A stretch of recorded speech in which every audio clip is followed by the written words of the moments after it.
আসসালামু আলাইকুম। নতুন আরও একটা ভিডিওতে সবাইকে স্বাগতম। তো আজকে হচ্ছে আমি কিছু বেবি ড্রেস দেখাবো। এখানে টোটাল ৩টা বেবি ড্রেস আছে। ড্রেসগুলো হচ্ছে আমি ভয়েল কাপড়ে করেছি এবং কালার কম্বিনেশন তো দেখতেই পাচ্ছেন। ডিপ পিঙ্ক, হালকা পিঙ্ক, জলপাই কালার এবং সবুজ কালার সুতা দিয়ে আমি হচ্ছে কাজ করেছি। একটু কাছ থেকে আমি দেখিয়ে দিচ্ছি কাজের ফিনিশিংটা কি পরিমাণ হচ্ছে নিখুঁত হয়েছে।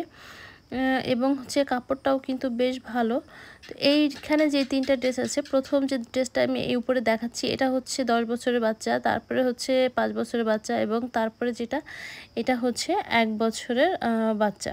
তো এইখানে আপুটার হচ্ছে কাস্টমাইজ করে নিয়েছিল যে পিছনে যে আমরা বেল্ট বাঁধি বাচ্চাদের জামার পিছনে, সে হচ্ছে যে নর্মাল যে বেল্ট আমরা দিয়ে থাকি সেটা নিবে না এবং সে নিবে হচ্ছে টার্সেল দিয়ে। এভাবে করে বললো আরও কোয়ালিটি করে বেল্ট করে দিতে। তো আমি ওইভাবেই চিকন করে দিয়ে মাথায় টার্সেল দিয়ে দিয়েছি এবং হচ্ছে সেলাইটা একটু দেখেন কি পরিমাণ নিখুঁত আর সুন্দর হয়েছে।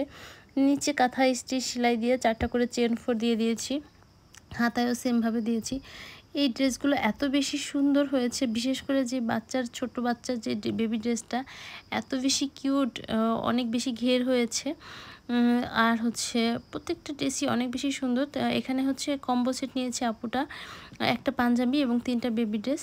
আসলে ঘরের মধ্যে আমি ভিডিও করছি দেখে কালারটা একটু কালচে কালচে আসছিল। এই ভিডিওটা আমি বাইরে থেকে অল্প একটু কয়েক সেকেন্ড নিয়েছি। দেখতে পাচ্ছেন কি পরিমাণ হচ্ছে সুন্দর কালার কম্বিনেশনটা, অনেক বেশি সুন্দর। তো আজকে এই পর্যন্তই।